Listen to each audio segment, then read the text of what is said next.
I'm about to share 15 world-building techniques I learned from publishing these 4 novels, along with my interactive fiction novel Siege of TREBOULAIN. I consider these techniques advanced because I don't often hear them discussed, but I have found them to be incredibly powerful for my own writing, and they have resulted in reader reviews saying amazing things about the world building in my stories. So by the end of this video, you should have lots of inspiration for your own writing. Let's start by talking about the first world building lesson I learned from writing Fires of the Dead.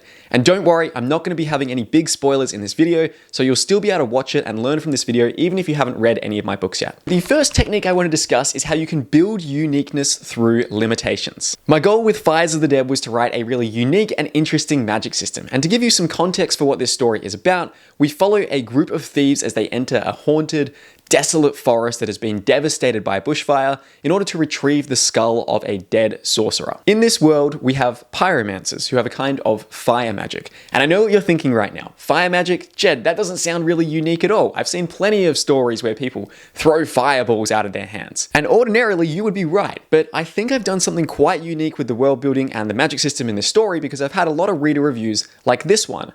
A great debut novella from an exciting author. Such a cool, unique magic system. I would really enjoy reading more books set in this world.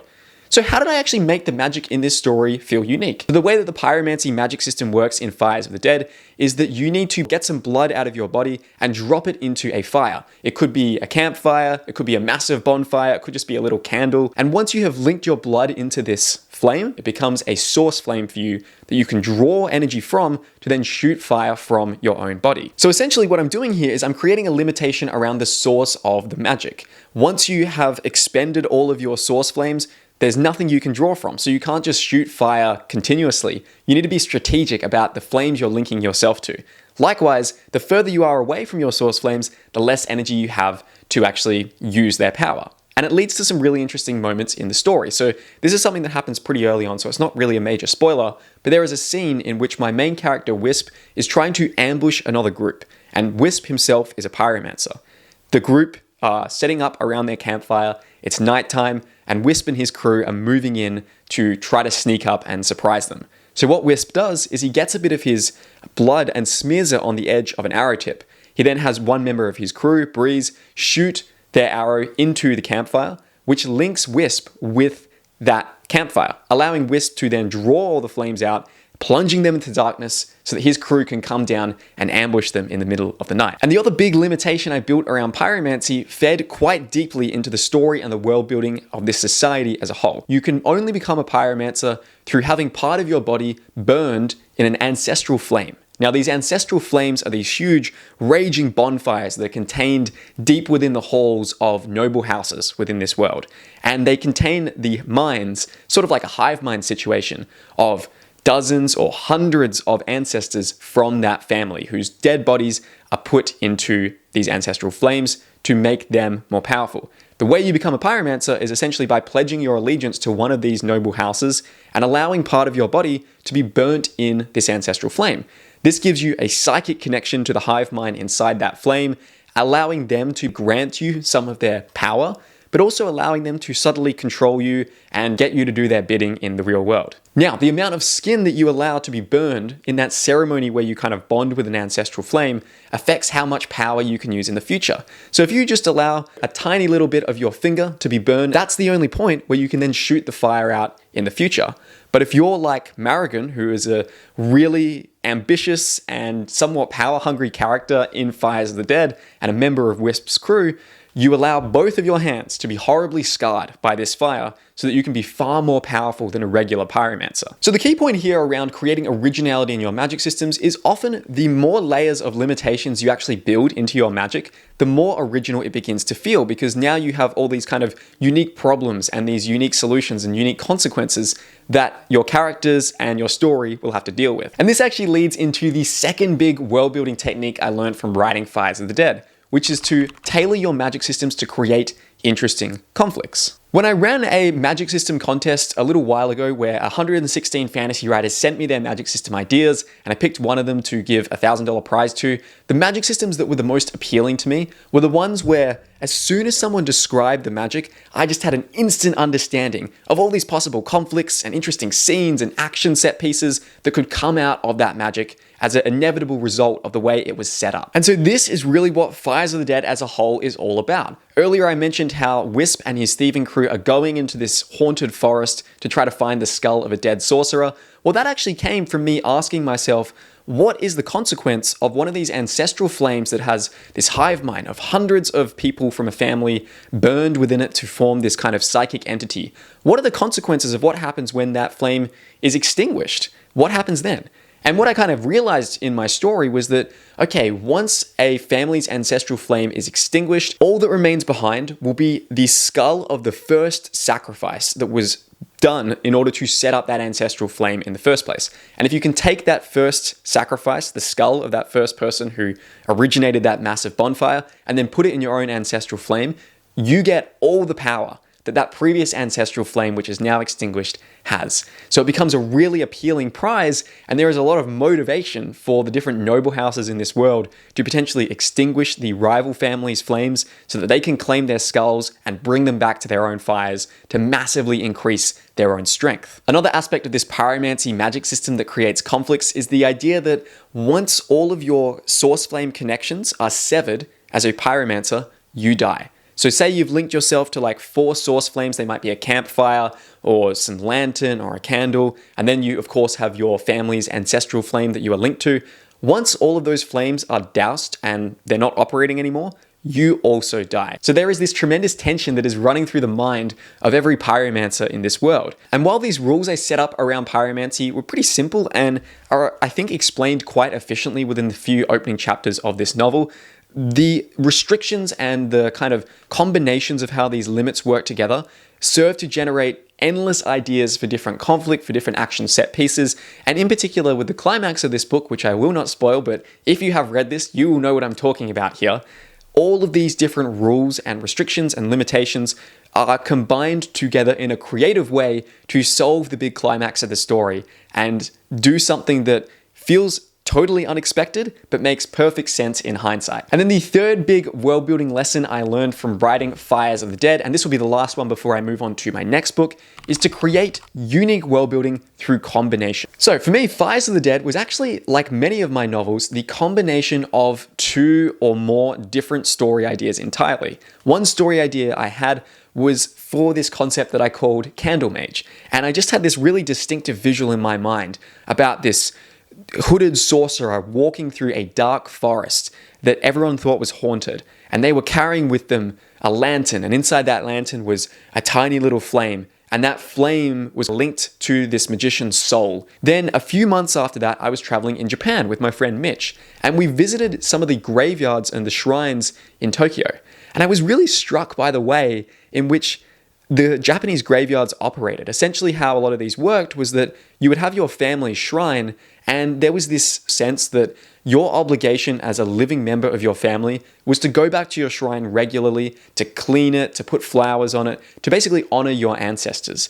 And it got me thinking about this really interesting idea that what if the way in which you worshipped your ancestors had some impact on your standing in real life, not just in a social and religious sense, but physically through some form of magic. And that led to me coming up with this idea of ancestral flames and these fires that contain the hive minds of generations of your family before you, with all the weight of expectations and pressures and agendas and motives that those ancestors are still trying to live through you to this day. And it was combining those 2 different ideas of a magician whose soul was linked to a fire and had some kind of fire-based magic, with this idea of family shrines that had a heavy burden and influence on how you lived your life, that I combined together into the world of Fires of the Dead. Okay, let's move on to the next 3 world-building lessons, which come from Across the Broken Stars, my space fantasy novel. This is set on a world where people live on these discs that float in space, and these discs are kind of encapsulated in this half-spherical force field that keeps in air and gravity. Now, in this world, we have these angels, and these angels are essentially these winged knights that fly between the discs, carrying messages, carrying out special missions for the kind of nobility, and basically serving as like the most prestigious people in this world. My main character, Leon, he used to be one of these angels. But 20 years ago, this other nation came and essentially colonized Paia, which is the nation of discs that float in space. And Leon cowardly fled from battle. He cut off his angel wings. And the 20 years since then, he has basically been living this very cowardly, alcoholic life where he's just trying to drown his sorrows in booze, and he's attempting to forget where he came from. However, when Leon meets a young girl who claims to be a surviving angel, even though he thought all of the angels were dead, they basically set off on this quest to find a mythical safe haven that may or may not exist. And the first big world building lesson I learned from writing Across the Broken Stars is to build world building depth through synthesis. So when I'm running my fantasy outlining bootcamp, which I'm currently running cohort 3 of this program with 8 fantastic fantasy writers, I really hammer home this point on the importance of cohesion and synthesis in your story. What I mean here is that you want to create a solid triangle of story where it feels like your plot,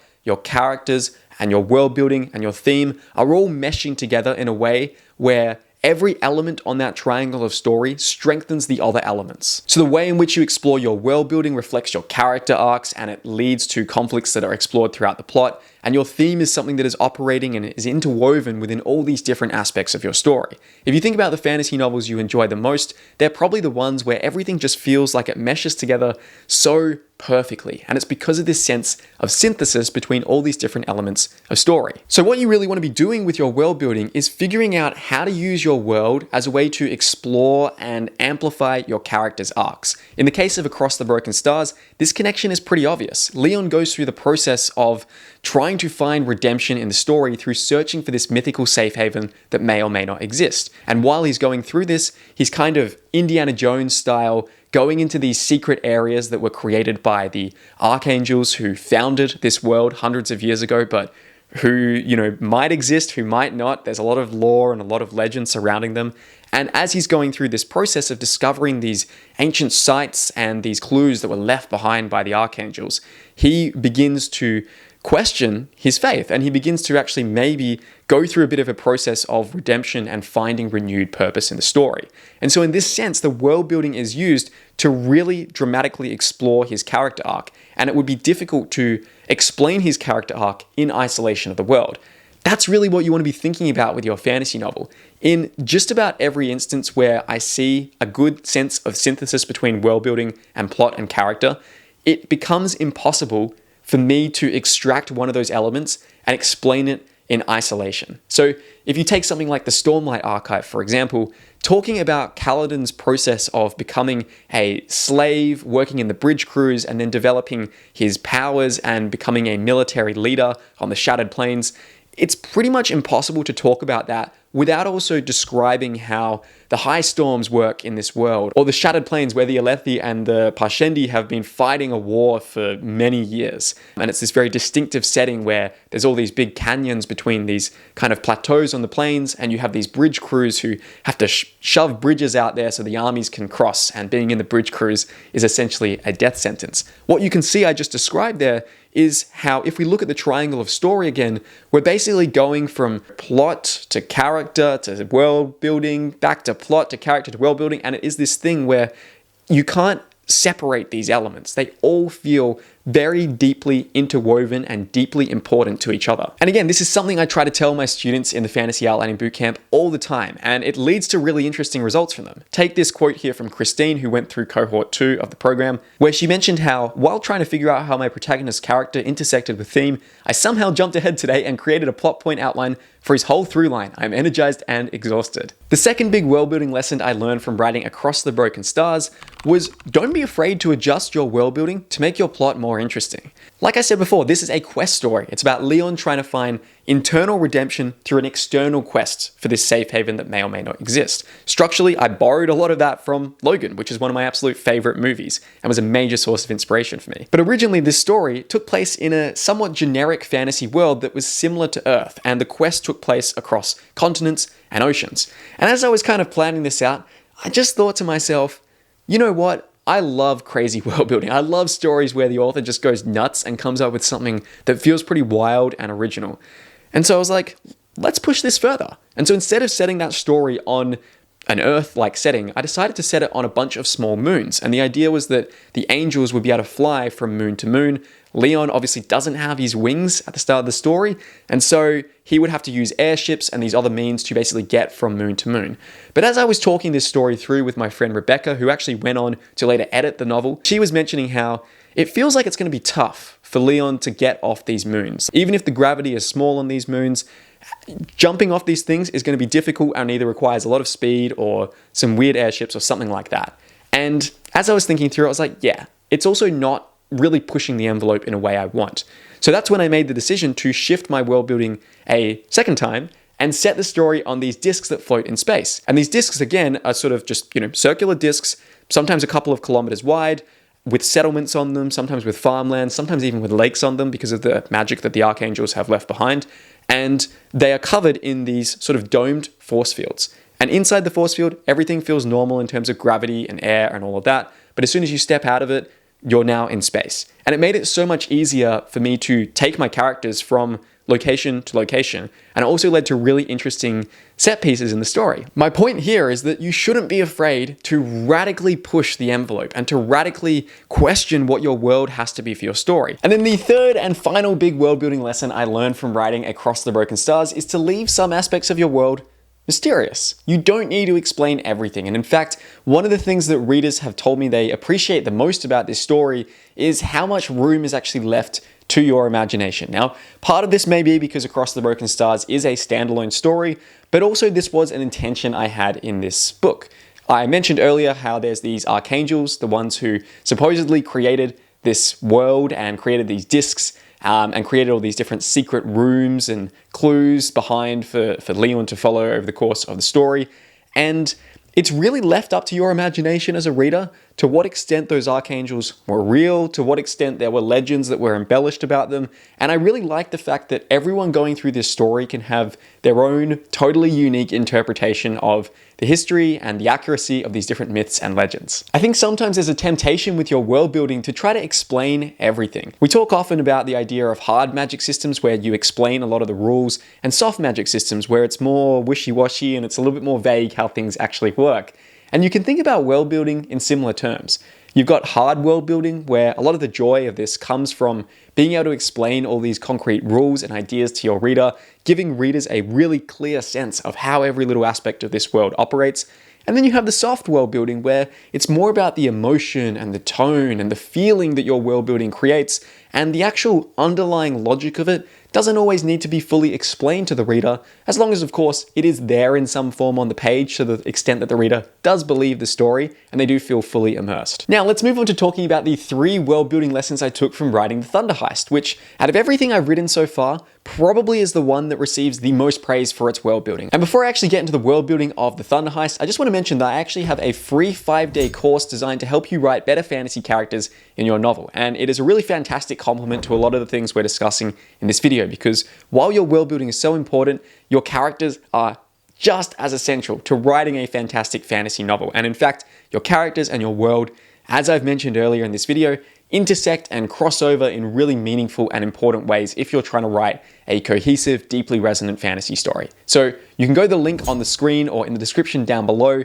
to access that free 5-day character course. And now let's move on to discussing the very first world building lesson I learned from writing The Thunder Heist, which is that originality comes from a fusion of curiosities. What I mean by this is that when you can combine all these different things that you're deeply interested and deeply curious about, and you mash those all together into one story, as long as it all feels cohesive, you create a flavor that feels totally distinct and unique just through the combination of all these different assorted ingredients. Something I actually did with The Thunder Heist is I literally mapped out in March of 2020 all of the kind of story archetypes and tropes that excited me the most at the time. And so I mentioned things here like really fast-paced thrill rides, which hugely informed the pacing of this story. The idea of setting stories mainly in urban settings where you can really go deep into one location and invest a lot of your energy and focus into building that up. And as a former architect, I'm deeply passionate about sort of city design and fantasy stories. In The Thunder Heist, humanity basically lives on this monster-infested sea in these floating city ships that are made from thousands of boats all lashed together. And the main city in the story, Zoreth, is powered by this tower that draws energy from lightning. So it's a very distinctive urban visual and a very distinctive urban flavor that was created throughout the story. And that really came from my interest as an architect and how different buildings and places really impact your emotional experience when you're living in a location. And then really in the outlining phase for this book, I was hugely inspired by a vast degree of all the things I wanted to jam into this story. One big one was the Waterworld live action show. I remember seeing this in Japan with my friend Mitch again, and seeing this at Universal Studios in Osaka, I think it was just one of the wildest experiences ever. It's like one of those stunt shows where you basically have people riding around on jet skis and people riding boats over ramps and explosions, and it's all set in this kind of watery setting. Still to this day, I haven't actually seen Waterworld the movie, but that action stunt show was just so kinetically exciting to me. The possibilities of what you could do for action when you set it in this watery maritime setting were so appealing to me. An exercise that I actually really encourage you to do with your writing is just to write down what tropes are exciting you the most at the moment. Tropes get a bad rap within writing, and people often complain that like, oh, this story was full of bad tropes or whatever. Really, the way I define it is that a trope is simply an element or unit of story. So having a mentor who guides your main character, that's a trope. Having a character who's a chosen one, that's a trope. Having a character discover their magical powers, that is a trope. Having a twist at the end of your story, that's a trope. So a trope is just simply a unit of story. Trying to say that you want to write a story without tropes is a bit like saying that you want to grow a tree without any wood in it. The problem is when you take a trope that has been done many times before and you do it in a way that lacks originality and feels bland and boring, then that trope feels cliched. But a cliche and a trope are two different things. A cliche is a trope done badly, but a trope done well is just something that readers are going to enjoy. And if you actually think critically about what brings readers into a fantasy novel, it's the tropes. There's readers out there who they just want to read about dragons, and so they're going to read stories that have the trope of dragon riders in them. There's readers out there who want to read stories about romance, and so they're going to want romantic tropes in the books that they read. One of the most powerful hacks you can be doing to be more motivated to write is simply to be telling a story that you're deeply excited by. And tactically, the way that I like to achieve this is by packing in as many things as I'm interested in into one project, so that there's all these different tropes and elements in there that I am dying to read in the books that I experience for myself as a reader. And so then when I'm actually exploring them in my own writing, it feels so exciting because I am telling a story that I wish I could read. The second big world-building lesson I learned from writing The Thunder Heist is to consider the emotional impact of your world building. This idea doesn't really get discussed enough, but I actually think it's maybe one of the most pivotal and vital parts of constructing an imaginary fantasy place. And that is, what kind of mood or emotion are you attempting to convey to readers through the world building details that you're developing? So when I describe for you the city of Zoreth, the floating city ship of 1,000 boats all lashed together, creaking in the wind and bobbling on the seas, with a big tower that is having lightning strike at every few moments to power the city, and it's raining and it's smoggy and there's all this alchemical pollution in the waters, that is something that hopefully, as you explore it throughout the story, gives you a very specific emotion of kind of dread, of oppression, and it creates a lot of background tension for the narrative. Sometimes with world building, I like to give this advice of thinking about your cities as characters. And you may have heard this advice before. And really what I think that advice is trying to say is that you actually want your cities to be kind of giving a certain emotional pressure or emotional guidance on the reader. You might have a city like Rivendell in Lord of the Rings, for example, where the emotion of that place is a sense of peace, a sense of respite and catharsis from the difficulties that Frodo and the Fellowship have gone through up until that point. And then you might have a place like Mount Doom, where the oppressive smoke and the heat and the darkness of the place reflects the difficulty and the strife and the peril that Sam and Frodo are experiencing as they're trudging up this mountain in their attempt to destroy the One Ring. If you just think right now about your favorite fantasy worlds, and if you think about it for a moment, you can probably conjure up a very clear sense of the emotion they produce for you. And then the third big world building lesson that I learned from writing The Thunder Heist is to use non-visual senses to immerse readers in your world. Quite often as a fantasy writer, you are going to be over-relying on sight in order to describe the settings and the world building details of your story. And while that's nothing wrong with that at all, when you use non-visual senses, and particularly things like taste and touch and smell, those are senses that have an incredible immersive power for readers. So I highly encourage you to look through your manuscript and try to find more opportunities to bring those senses into your story. When I was writing The Thunder Heist, for example, I really took great pains to go through an editing pass to layer in a lot more non-visual setting descriptions. So there's a lot of moments where I try to really make you feel the kind of grimy oiliness of chemical spills on the ocean as characters are surfacing from underneath the depths. I try to make you really feel the rain on your skin, that it's polluted by all the alchemy and the chemicals happening in the city of Zorith as they're walking along the creaking barges and bridges that are lashed together between these rusted boats that make up the city. There's even a scene in this story where I needed to have a conversation between Kef and a Gila mutant that she recruits. I actually took it into this sort of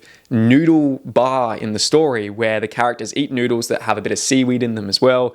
And that sort of scene where you're actually describing some unique taste-based experiences that your characters can have in your world have just a tremendous amount of ability to immerse readers and to make them truly appreciate the differences and the nuances of your setting. If you're trying to actually tactically work out how much of your story right now has visual-based setting descriptions compared to taste-based or smell-based or sound-based descriptions, the tool that I like to use for this is a software program called Pro Writing Aid. Pro Writing Aid has a ton of different editing passes that help you improve your writing, and this is not me being sponsored by them or anything. I've just been a paying member of Pro Writing Aid since, I think, 2017. Absolutely love the software, and essentially, one of these editing passes allows you to do a sensory check of your novel, and it will give you a breakdown of how much of your setting descriptions are using these different modes of sensory information. So I've used this for many of my stories, and I'm pretty sure I used it when I was writing The Thunder Heist just to tell me where my weak spots were. And often I'll find that in my first draft, I'm pretty light on when it comes to taste-based or smell-based descriptions in particular. So I'll look for opportunities in my editing to actually go through and bring in some more details like I've just mentioned to you. Like I said, Pro Writing Aid are not sponsoring this video. I just really enjoy using the software, but I do actually have a 10% discount link, which you can use in the description down below if you want to get a copy of the software for yourself. Okay, let's move on to the world building lessons I learned from writing Siege of TREBOULAIN. This is actually an interactive fiction novel that was published by Choice of Games a few years ago, where you are the leader of this fantasy city that is under siege. And it's your job as the leader to try to mediate between all the internal politics and the conspiracies of the city and defend yourself against the enemy army that is outside your gates. You can actually play the first 3 chapters of this story for free, so if you haven't checked it out before, then I would love if you gave it a try. And the big first world building lesson I learned from writing Siege of TREBOULAIN is to make us feel like the world extends past the story.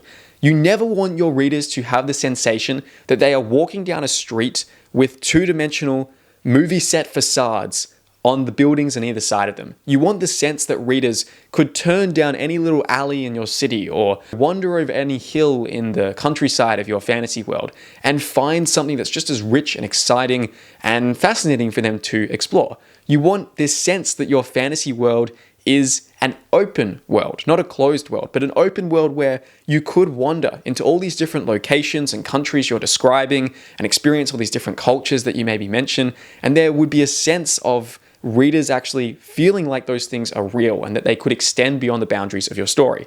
This was particularly important to get for Siege of TREBOULAIN because it is an interactive fiction novel where your choices define the path that the story actually goes down.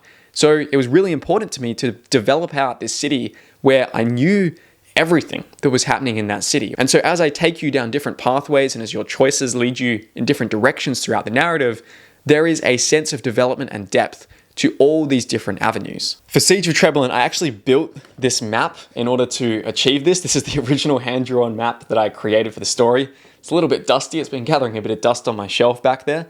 And the reason why I built this map is not because it's actually something that you can access in the actual story, but simply just to give myself a sense of how the different suburbs of the city were laid out, what the weak spots of the city were, where the battles took place. And through having this map, it actually kind of allowed me to have a better sense of the depth of the world so that it didn't feel like such a a shallow cutout. And I think this approach really paid off because I've read quite a few reviews of the game that go just like this one here, where they mention that the world building is absolutely delicious, where there is a sense that you can play through the game a few times before you fully explore even a fraction of the city. And there's a lot of different backgrounds you can choose for your character and a lot of different choices you can make over the story, to the point where it does feel like there's a lot of replayability to it. Now, of course, I've been talking about an interactive fiction novel here, but you can pretty easily map everything I just said to writing your own fantasy novel. The second big world building lesson I learned from writing Siege of Trebelin is to give us some rays of sunshine that make us want, however briefly, to actually live in this world. So like I mentioned before, the setup for this story in many ways is quite dark. You're in a city that's getting attacked. There's a lot of pressure on you. There is this sense that if you fail, all of your people and your legacy are going to be crushed by this enemy army that's attacking you. But I think the reason why the game has done really well, and it's actually one of the best-selling games that Choice of Games have published, and they've published like 150 games at this point over 10 plus years, which is really, really flattering. I think one of the reasons why it's done well is because it is actually a world where it's fun to exist in this world. And now, of course, this isn't going to be appropriate for every story. If you're telling a very grimdark story where the point is the nihilism and the doom and the gloom, this might not be appropriate for you. But oftentimes I find that the best worlds are the ones where I could actually see myself living in it and actually enjoying a day in this story. And so in Siege of Trebelin, there's many moments like this. There's moments where you visit the Arbiturgic Gardens, and in this world there's a plant-based magic system, so gardens have a hugely pivotal role in the city. And you visit this garden and you just get this sense of like peace amongst all of the freneticness of the siege that's happening, and you can potentially romance another character that's there. A lot of people say that the romance options in the game are particularly well written for them, which is really cool. And I bring that up because romance is actually one of the ways where you can often soften the harsh edges of your fantasy world. And there have been plenty of like grimdark fantasy novels I've read where even though the world feels kind of crap and it feels like a really dangerous and unenjoyable place to be, the bonds and the sense of relationship between characters, whether they are, romantic or whether they're just friendships or something else entirely, there is a sense of, okay, there is an ally, there's a companion here, and it gives you a reason to have that little ray of hope that keeps you plugged into this world and actually makes you feel like it would be enjoyable to be in that world for a little bit of time. And then the third big world building lesson I learned from Siege of Trebelin is to treat your world as a liquid rather than a solid. Oftentimes, the default approach a lot of fantasy writers take is to create a world that feels static and never changing, where it's stuck in a sort of medieval stasis and the world is more or less the same now as it was 1,000 years ago and 1,000 years before that. Again, this might be appropriate for your story, and really what I'm just doing in this video is giving you a bunch of different techniques so that you have this grab bag of tools to use as appropriate in your story. But what I really wanted to achieve with Siege of Trebelin was a sense of a liquid world where your decisions as the player character had massive ramifications on how it operates. So, by the end of this story, the city maybe has fallen under the siege, or maybe you've emerged victorious. Maybe there's been some disputes within the religious order in the city that has kind of torn things apart, or maybe you've resolved them in a peaceful way. Maybe you've started a major relationship with another character, or maybe you haven't. And there's lots of other details around the city that don't remain fixed, but are actually changed and impacted by the choices that your character makes throughout the story. Okay, so let's move on to the 3 world building lessons I got from writing Kingdom of Dragons. So Kingdom of Dragons follows a dragon rider chasing vengeance and a spy on a crusade of destruction, as 2 nations stand upon the brink of war. Zora is a ranger's apprentice whose father was murdered by the Sun Wardens from a rival nation when she was a child. When she finally gets a chance to discover a dragon egg, she goes to Elysium, the floating city of the dragon riders, and begins to train to potentially take her vengeance on the Sun Wardens.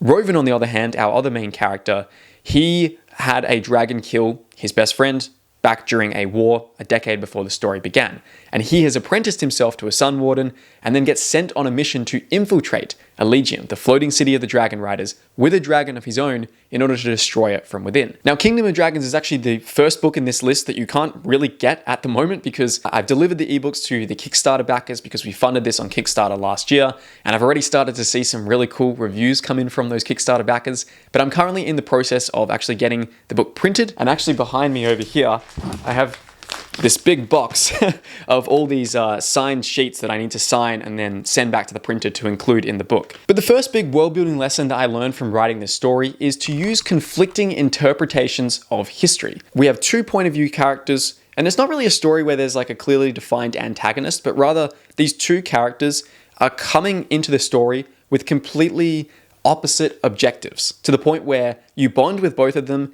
but they both want things that you know can't coexist with the other person. And particularly as they begin to kind of develop a bit of a relationship with each other, you just see it's going to head towards this crash where both of their desires can't possibly be fulfilled at the same time.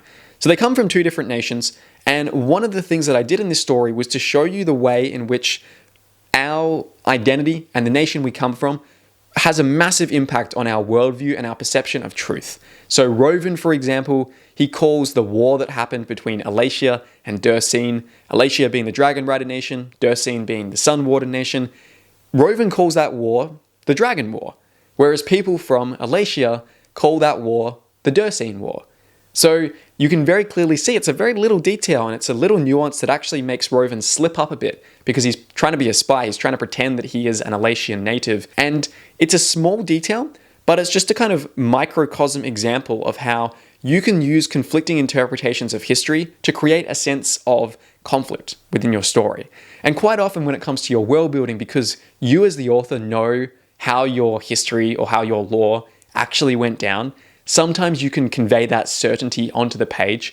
But if you think about like how, humans have actually operated throughout history, there's always been conflicting stories around what has actually happened. The second big world building lesson I learned from Kingdom of Dragons is to use the plot as an excuse to explore the world. So Rovin's mission in the course of the story is he is a spy that has infiltrated Elysium, the floating city of the Dragon Riders, to try and bring it down, to destroy it from within. And this naturally gives the reader a ton of curiosity around, well, how does Elysium work? How does it float in the sky? How does it move from location to location? So when Rovin himself is exploring this place, trying to understand it, trying to subtly ask other people questions around like, hey, do you know how this thing works? Do you know how this thing floats or how we control this? The reader is right there alongside him. And I think this is really the holy grail of world building exposition. So when you just give readers exposition, and they don't actually care about that information, there's no motive for them to discover it, it feels like you're info dumping. But when you make readers actually very curious about a particular question or a particular aspect of your story, they will be dying to have your characters answer it. And then the third world building technique that I learned from writing Kingdom of Dragons is to use world building to enliven dialogue or action as a cool background element. So something that was very important in Kingdom of Dragons is that I wanted Rovin to be able to communicate with his Sun Warden master, who is coincidentally the Emperor of Durseen and is also the person who killed Zora's father earlier in the story. So he is in some ways the big antagonist of the novel from Zora's perspective, but for Rovin, he's actually a bit of a mentor figure. And so I knew I wanted to have some communication with Eridan, who is this Emperor, but I wasn't sure how to initially do this. I was like, I guess they could write letters and Rovin could pretend they're coming from his family and there's a code in there. But that just feels like, I don't know, boring. It feels standard. So what I did is I created this magical amulet that exists within this world. And this amulet has a pair. And when both people touch their own amulet, they are transported into this shared vision of the past. And while they're in this shared vision, they can talk with each other, but they're sort of like ghosts within that vision.